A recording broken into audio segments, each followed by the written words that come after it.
What if the earliest reports of vampires didn't come from frightened peasants huddled around a fire, but from soldiers, men of discipline, men of science, men trained to record facts, not fears?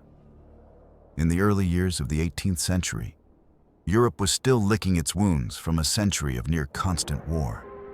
The clash between Christian empires and the Ottoman Turks had left borderlands soaked in blood and superstition alike. Among the victors stood the Austrian Habsburg monarchy, proud, bureaucratic, and newly in possession of territories its rulers barely understood. In 1718, the Treaty of Passarowitz ended the latest of those brutal conflicts, the Austro-Turkish War. For the first time in centuries, the double-headed eagle of Austria flew over the Balkans. The emperor in Vienna gained new lands in northern Bosnia and much of Serbia. Yet for all the maps and ledgers drawn by imperial surveyors, what truly existed in those rugged hills was something no parchment could capture. A frontier haunted by ghosts, not just of soldiers, but of the old world itself. The newly annexed villages along the Danube and Morava rivers were places of deep faith and deeper fear. Centuries of invasion, isolation, and plague had forged a population bound by superstition. They spoke of spirits that walked by night, of demons that drank the blood of the living, and of curses older than any empire. For the locals, these tales weren't fantasy. They were warnings passed from one generation to the next. But to the Austrian mind, precise, bureaucratic, confident in reason, such beliefs were the relics of ignorance. To the imperial administrators now tasked with governing these lands, the people were simply backward peasants in need of order and enlightenment. Their duty was to bring law, taxation, and medicine to a region ruled for centuries by fear. And so, in the summer heat of 1725, when the first whispers of unnatural deaths began to reach the ears of Austrian officials stationed in Serbia, they were dismissed without hesitation. The reports were absurd. Entire families found pale and drained, villagers claiming to see the dead walking in the fields at dusk. Vienna's officers attributed it to poor sanitation, famine, or disease, the usual maladies of rural life. They wrote back with words like delirium, mass hysteria, and folk madness. Nothing that would ever concern the imperial court. Yet the complaints continued, each new letter more desperate than the last. Entire hamlets begging for soldiers, claiming that something was hunting them. Behind the ornate doors of the Hofburg Palace, these stories were quietly catalogued, filed away as curiosities under headings like rural disturbances or native superstitions. But among the men stationed in the occupied territories, the tone was changing. Officers who prided themselves on logic were now sending their own accounts, reports of strange wounds on the dead, bodies refusing to decay, and the growing unrest of terrified peasants digging up graves in the night. The empire that had conquered by the sword was about to confront something it couldn't see or understand. For in those far-flung Serbian provinces, cut off by rivers and forests, where faith and fear still ruled, the line between the living and the dead was beginning to blur. And when the first official report of such a case finally reached the capital, it would challenge everything the Austrian Empire believed about life, death, and reason itself. Because the enemy this time wasn't an army of men. It was something far older and far harder to kill. The year was 1725, and the Austrian Empire was still adjusting to its new territories in the Balkans. Amidst the hills and river valleys of northern Serbia, imperial administrators traveled from village to village, documenting the lands now claimed by Vienna.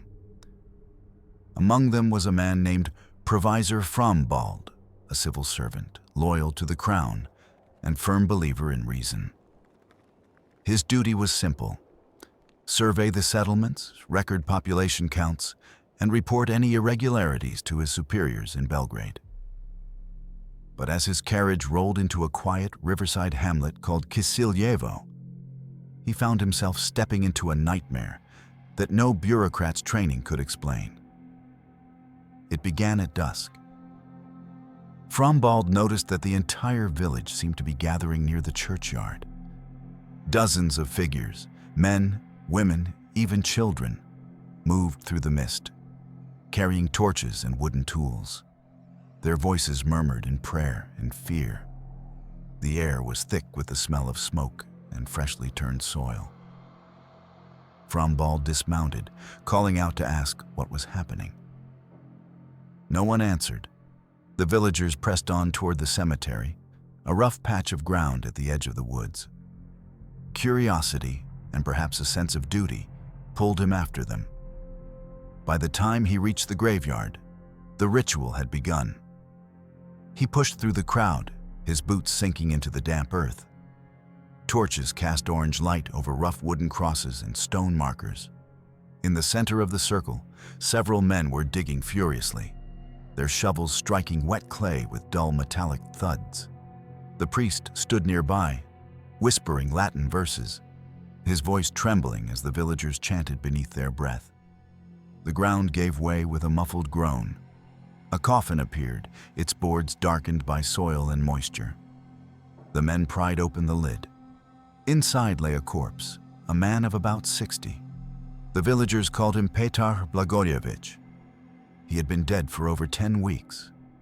And yet, as Frombald peered closer, he felt his stomach tighten. The body looked alive. The skin was full and pink, the hair and fingernails seemingly longer than in life. There was no trace of decay, no odor of rot. The priest backed away as one of the men lifted a sharpened stake of hawthorn wood, its end polished smooth from long use. Another man brought forth a mallet. They crossed themselves, whispered a final prayer, and then, with a cry, drove the stake down. The sound was sickening, a heavy crack followed by a deep, wet thud. Frombald staggered back. To his horror, the corpse shuddered, its limbs twitching as if reacting to pain. A dark stream of fresh blood burst from the wound, spilling over the white burial shroud. Thick rivulets ran from the man's mouth and ears, staining the coffin boards beneath him. Someone screamed. Others fell to their knees, praying louder. For a moment, Frombald could have sworn he heard the body groan, a low, guttural sound that rose from its throat before fading into silence. The villagers didn't hesitate. They lifted the corpse from the grave, dragged it to a pit nearby, and set fire to it. The flames hissed and roared as they consumed the remains. The smell of burning flesh filled the air, heavy and acrid. No one spoke. They simply watched. Men holding torches, women clutching crosses, the priest murmuring the final rites. When it was done, the ashes were buried again, and the crowd dispersed into the night. Frombald stood motionless. He was a man of numbers, not myths. He had seen executions, disease, and war, but never this. In his official report that evening, written by candlelight in the small inn where he stayed, he struggled to find words that would sound credible to his superiors. He wrote, "The villagers claim this man was a vampire. They state he rose from his grave to torment the living, and that by this execution, they have restored peace to the village." That line, plain, almost casual, would mark the first recorded use of the word vampire in modern history. When Frombald's report reached Vienna that summer, it was copied, translated, and circulated across Europe. Scholars dismissed it. Clergymen condemned it. But others read it with uneasy fascination. An official representative of the Austrian Empire, not a peasant, not a priest, had witnessed a vampire's execution and confirmed it in writing. And that single document would ignite one of the strangest investigations in military history. When Provisor Frombald's report reached Vienna in the late summer of 1725, it was met with equal parts fascination and disbelief. A single line, one strange word, vampire, began to ripple through the quiet corridors of power. At first, the Imperial Chancellery treated it as an oddity, little more than a curiosity from the wild Serbian frontier. The report was filed under unverified accounts, provincial incidents. But bureaucracies have a peculiar way of feeding on their own mysteries. Within weeks, copies of Frombald's letter found their way into academic circles, private libraries, and the hands of men whose imaginations were as sharp as their skepticism. Vienna, the beating heart of the empire, was a city of Enlightenment thought, philosophers, physicians, and astronomers debating the Heer, mechanics of the universe in candlelit salons. The notion of a blood-drinking corpse that defied decay and reason was absurd, yet oddly compelling. Newspapers soon got hold of the story. The Wienerisches Diarium printed a short column titled "Unnatural Deaths in the Serbian Provinces." Other publications followed, each retelling the event with greater embellishment, until the story of the vampire of Kisiljevo spread from Vienna to Prague and from Prague to Paris. The empire laughed, at first, but then the reports continued. By the winter of 1726, letters from Serbian officials began arriving with disturbingly similar details. Whole families dying within days of one another, strange dreams of suffocation, and corpses that appeared pink and warm long after burial. In one dispatch, a priest claimed to have heard a buried man calling his wife's name from beneath the soil. In another, soldiers stationed in the countryside swore that the bodies of the dead turned their heads when unearthed. What had begun as superstition was starting to look, at least on paper, like a pattern. The Emperor Charles VI, ruler of Austria, Bohemia, and Hungary, was not a man easily amused by folklore. But the growing unrest in Serbia could not be ignored. Villagers were refusing to work, priests were openly disobeying imperial edicts, and soldiers were being called to maintain order at graveyards. On December 12, 1726, an imperial circular was issued from Vienna. All reports of unnatural deaths or disturbances among the dead within the Serbian provinces are to be documented in full and forwarded directly to the imperial court. The order was clear: no hysteria, no speculation, only facts, verified by military physicians or administrative officers. But even the empire's meticulous paperwork could not contain what came next. The flood of correspondence was overwhelming. Each letter echoed the same fear. The dead are walking. In village after village, officials described eerily consistent testimonies. Those who had died of sudden illness would soon appear in the dreams of their neighbors, pale, silent, strangling them as they slept. The victims would awaken gasping for breath, feverish and weak. Within a day, they too were dead. Bodies exhumed by locals showed no sign of decay. Some still bled fresh crimson when pierced with iron rods or stakes. Priests, forbidden by Vienna from performing such rituals, defied the order in secret. They gathered at night, torches flickering against stone chapels, muttering prayers as they drove sharpened hawthorn stakes through the hearts of suspected corpses. For many, it wasn't defiance. It was survival. The empire's Enlightenment ideals, law, science, order, were losing their hold on the frontier. Here, faith ruled stronger than logic. And in these far-off valleys, faith was afraid. Reports from Bosnia, Wallachia, and northern Serbia followed the same grim pattern. The afflicted villages were isolated, but their voices were in unison. the same word appearing again and again in official testimony. Vampire. Physicians from Vienna sent to investigate returned home shaken. Some blamed plague. Others whispered about unseen contagions. But many simply refused to comment at all. To the emperor's court, this was more than myth. It was an administrative crisis.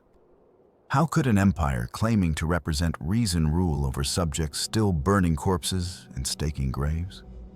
How could its doctors preach science to a population convinced that the dead hunted them by night? Behind closed doors, the debate raged. Was this outbreak of vampirism merely hysteria? Or the symptom of something worse, rebellion, contagion, or a force beyond understanding? In Vienna's marble halls, the reports stacked higher. The ink of bureaucracy, once a symbol of control, now charted the spread of panic.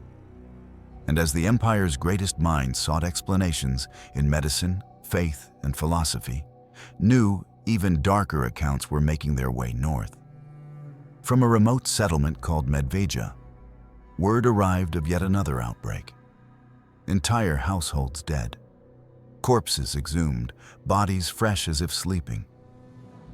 And for the first time, it wasn't just priests and villagers who would confront it. The empire was sending its soldiers. 6 years passed. The reports from Kisilyevo had faded into bureaucratic memory. Another odd tale tucked inside the empire's archives. But in the winter of 1731, the strange deaths returned. This time in a remote settlement called Medveja, deep in the hills of central Serbia. At first, the letters that reached Belgrade spoke only of illness.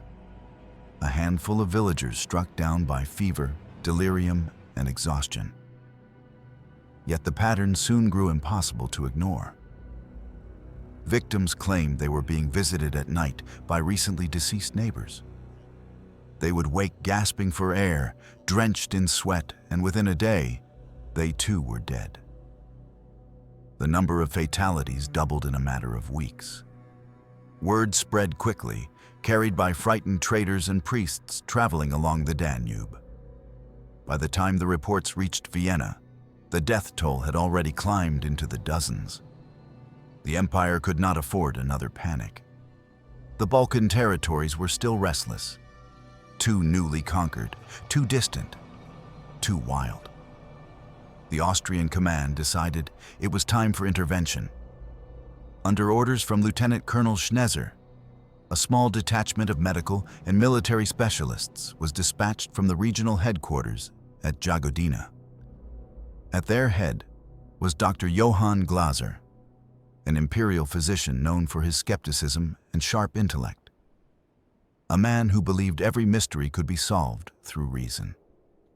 When Glaser arrived in Medveja, he found a village on the brink of collapse.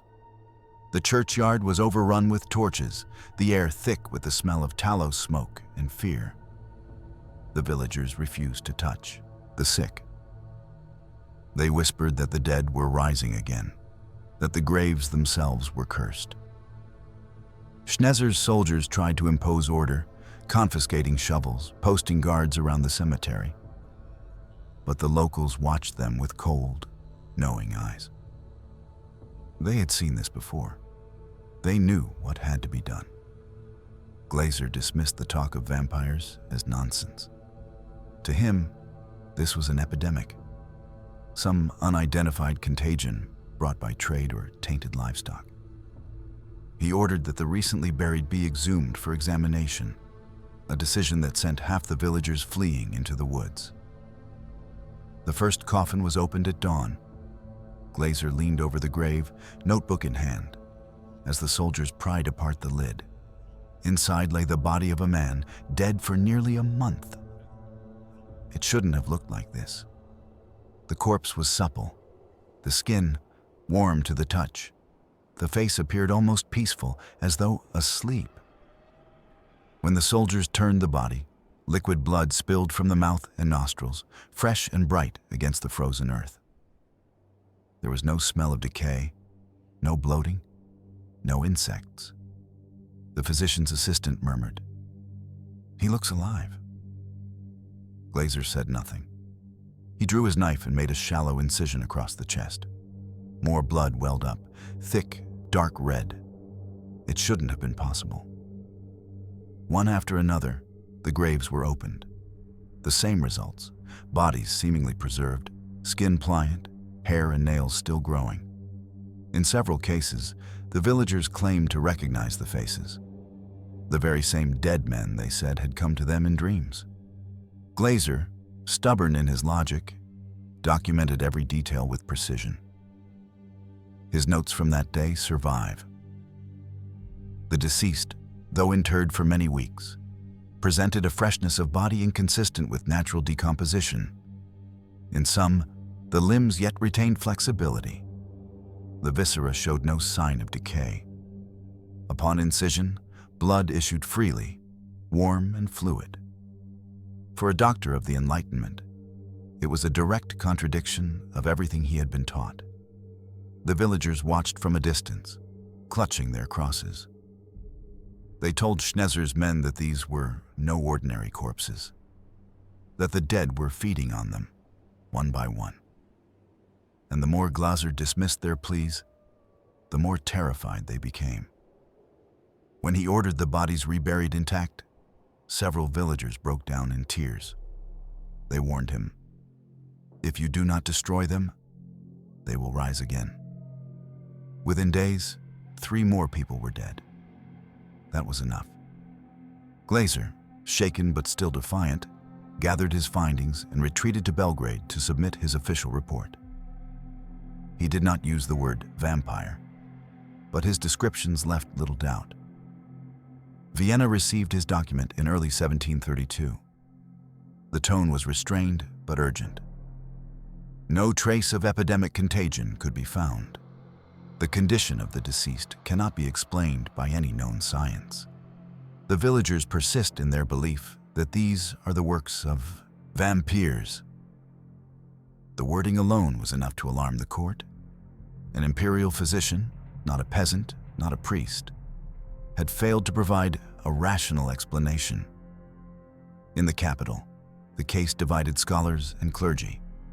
Some called for a renewed witchcraft inquiry. Others demanded more evidence. But what unsettled everyone most was the silence that followed. Because by the time Glaser's report arrived, Medveja had gone quiet. No letters, no witnesses, no survivors willing to speak. The locals had taken matters into their own hands. Entire families, they said, had exhumed and destroyed their dead. The same ritual Frombald had witnessed years before, stakes, fire, and prayer, was now spreading like wildfire across the Serbian provinces. Fearing an uprising, or worse, a loss of control, the emperor issued a new order. A regiment shall be dispatched to restore discipline in the region and to verify the cause of these disturbances. The empire that once laughed at superstition was now sending soldiers into the night to investigate the undead. And among those soldiers was a man who would record what is still considered one of the strangest military reports in European history. A field surgeon named Johann Flückinger. In the winter of 1732, the empire sent its answer. Marching under the banner of the Honorable Regiment of Foot, a column of Austrian troops set out from Belgrade Fortress for the remote Serbian village of Medveja. Alongside them rode a quiet, broad-shouldered man in a dark military coat, field surgeon Johann Flückinger. He was not a man prone to fantasy. A veteran of campaigns against the Turks, he had seen wounds of every kind, from saber slashes to plague sores. His world was one of anatomy and discipline, not folklore. When he was ordered to accompany the soldiers to Medveja to investigate reports of unusual deaths, he expected to find a disease, perhaps typhus, or the lingering hand of the Black Death. But from the moment his detachment reached the outskirts of the village, something felt wrong. The air was still, unnaturally so. No smoke rose from chimneys, no sound of livestock carried from the barns. The villagers stood waiting in silence as the troops dismounted, their faces pale and hollow. Many wore crosses around their necks. Some clutched bundles of hawthorn branches. Flückinger described them later as a people possessed by terror. Lieutenant Colonel Schnezzer met him at the churchyard, his boots caked with frost. "They've been at it again," he said grimly. Behind him, the surgeon could see several open graves, the earth freshly disturbed. The villagers had already begun their own grim work. Before the soldiers arrived, they had exhumed and burned one of the bodies. They claimed it had been seen walking through the village at night.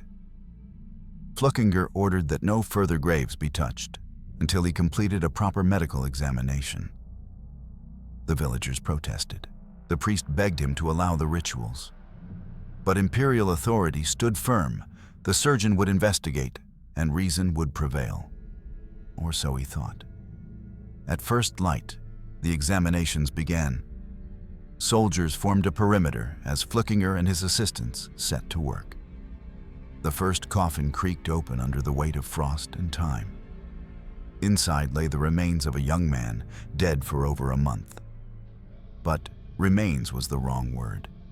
The body looked newly dead, the skin pale but intact, the lips red, the limbs flexible. Flückinger touched the hand. It was warm. The villagers muttered prayers. The second grave revealed a similar sight, and then the third and the fourth. 17 bodies in all were exhumed, and 10 showed the same baffling signs of preservation. In his meticulous handwriting, the surgeon recorded every observation. The bodies of many, buried these past weeks, were found whole and uncorrupted. In some, fresh blood issued from the mouth and nose, as though they had fed recently. Their limbs were pliant, their skin ruddy, their internal organs in a state inconsistent with death. When he cut into the flesh, blood flowed freely, bright and warm. The villagers recoiled, shouting that this was proof, the blood of the living. The surgeon tried to reason with them. He spoke of gases, of decomposition slowed by cold, of coincidences of nature. But the villagers shook their heads. They had seen too much. One woman cried out, "They drink from us." It was then that Flückinger permitted a controlled experiment. He would allow one ritual to proceed under his supervision so it could be observed in full, and perhaps disproved. The chosen corpse was that of a middle-aged farmer named Arnold Paole, said to be the first of the village's victims. He had died after falling from a wagon months earlier, but according to testimony, had been seen walking among the houses at night ever since. The coffin was raised and opened. The body, though buried 40 days, was whole. Its eyes were open, its lips dark and moist. A sharpened hawthorn stake was placed over the chest. At Flückinger's signal, a soldier brought down the mallet. The sound of the blow echoed through the still morning air, a heavy, wet crack, followed by something else. A groan. The corpse convulsed violently. Thick, dark blood erupted from its mouth and ears, soaking the linen shroud. The villagers screamed. Soldiers stumbled back, pale and silent. Flückinger stood frozen, his quill still in hand. He had expected nothing. No movement, no sound. Certainly not this. He bent down, examining the wound. The blood was fresh, bright against the snow. He wrote later, "When the stake was driven through the body, a great quantity of fresh blood flowed from the chest and mouth, accompanied by a sound resembling a sigh. Such an effect I cannot account for by any natural cause. After the staking, the villagers insisted on completing the ritual. The body was burned. The flames hissed and roared as the soldiers looked on, no one speaking. By nightfall, the same fate met 16 more corpses. Everyone that showed the signs was staked and burned. And strangely, after that day, the death ceased. Flückinger and his men spent 3 more nights in the village. Nothing stirred. No new victims, no cries from the churchyard. The people of Medveja returned to their homes in cautious relief. The surgeon gathered his notes into a report titled Visum et Repertum, seen and recorded. It was a thorough document. The names of the dead, the dates of death, his medical observations, and the villagers' testimonies. But at the end, after pages of careful scientific writing, came a single, chilling sentence, the only one written without qualification. We find ourselves unable to deny the villagers' conclusions. It was the moment when reason surrendered to horror. An Austrian military surgeon, a man of science, had just confirmed in writing that the impossible might be real. The document was sealed and dispatched to Vienna, and as it made its way through the chain of command, whispers followed it. The empire that had once ruled through logic now found itself haunted by its own reports. By the spring of 1732, the sealed leather packet containing Johann Flückinger's report reached the Imperial court in Vienna. Stamped with the insignia of the Austrian Army, it bore the plain title Visum et Repertum, seen and recorded. At first glance, it seemed routine, another field account from a faraway province. But as the clerk assigned to catalog the document began to read, his expression darkened. Line after line, the surgeon's words described impossible things. Blood issuing from the dead, limbs warm to the touch, corpses groaning as stakes were driven through their hearts. By the time the report reached the desk of Emperor Charles VI, it was no longer a curiosity. It was a crisis. The emperor ordered the document circulated among the empire's leading physicians, priests, and military scholars. In candlelit studies and university halls, men of reason pored over the pages in disbelief.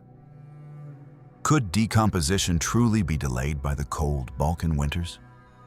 Could soil, diet, or disease explain such preservation? Or had something older, something unholy, taken hold of the empire's newest subjects? The Council of War treated the matter with grim seriousness. If the people believed their dead were turning against them, no amount of imperial discipline could maintain peace. Villagers were already ignoring orders, priests were performing banned rituals, and soldiers were returning from the frontier with strange stories on their tongues. The first printed copies of Flückinger's Visum et Repertum appeared in German-language journals that summer. Within weeks, newspapers across Europe were reprinting translations under bold headlines. Vampire, epidemic in Serbia. Official report confirms blood-drinking corpses. From Paris to London, the idea of the vampire left the realm of legend and entered public discourse. Philosophers debated it as metaphor, clergymen denounced it as heresy, and common citizens whispered of it by candlelight. In Rome, scholars of the Vatican condemned the report as dangerous superstition. Yet, even they ordered new studies into the mystery of incorrupt bodies. The Pope's advisors quietly recommended that graveyards be relocated outside city limits to reduce the temptation to desecrate the resting dead.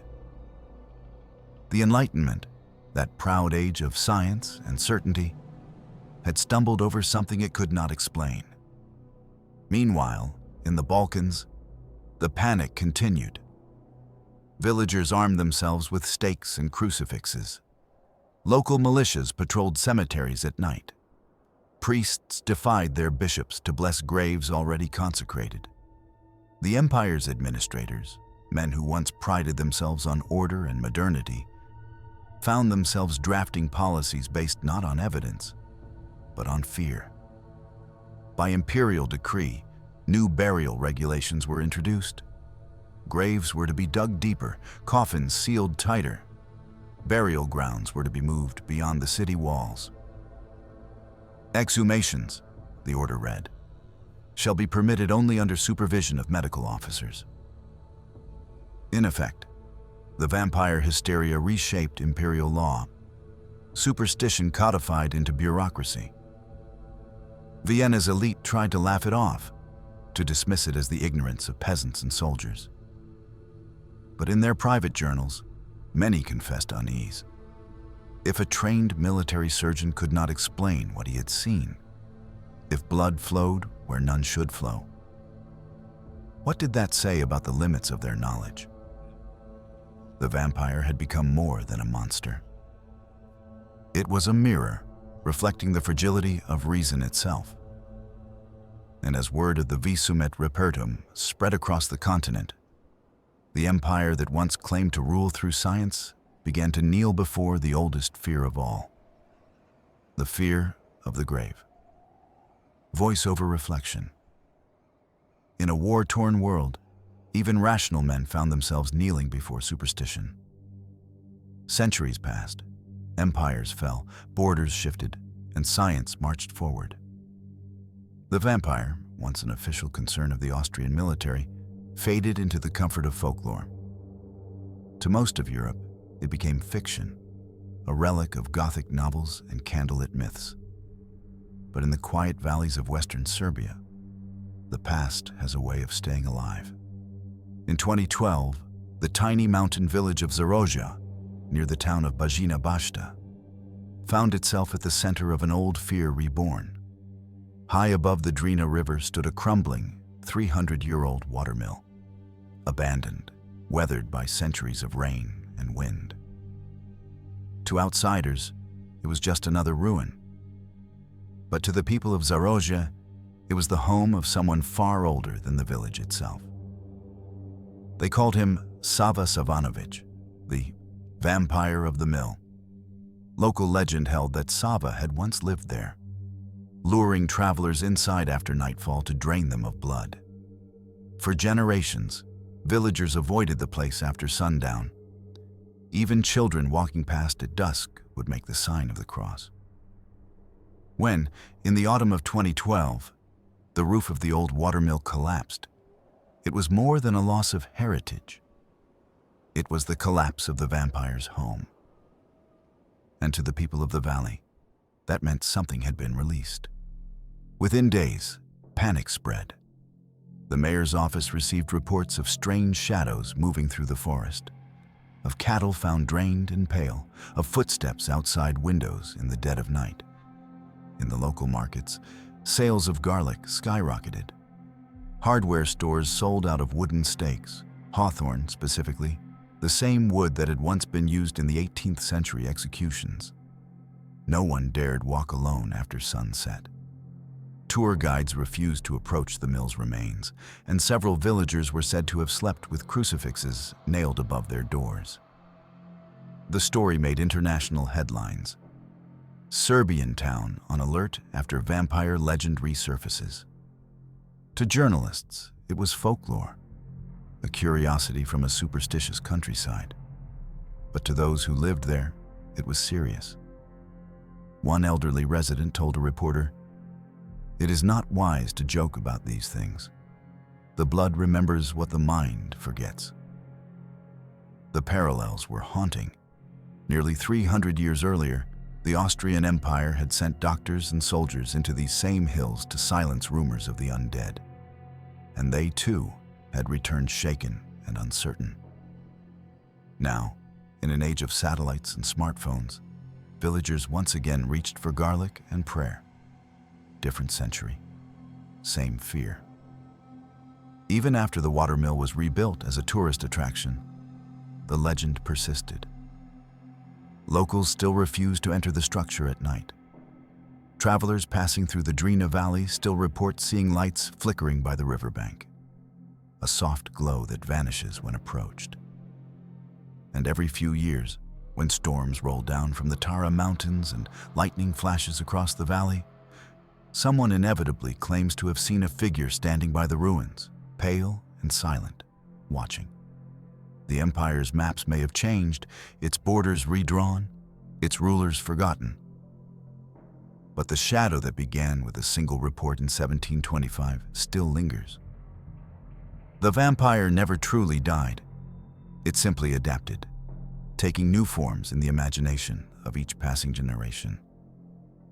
For the soldiers and doctors of the 18th century, it was a challenge to science. For the villagers of today, it is a reminder that not everything buried stays gone. Closing reflection. The soldiers who marched into Serbia sought to confront myth and found it staring back at them. The story ends not with an answer, but with a question. One that still drifts through the forests and river valleys of the Balkans. Was it madness? Unmasked hysteria? A strange disease lost to time?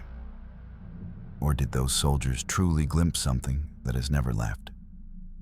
Soft fade out.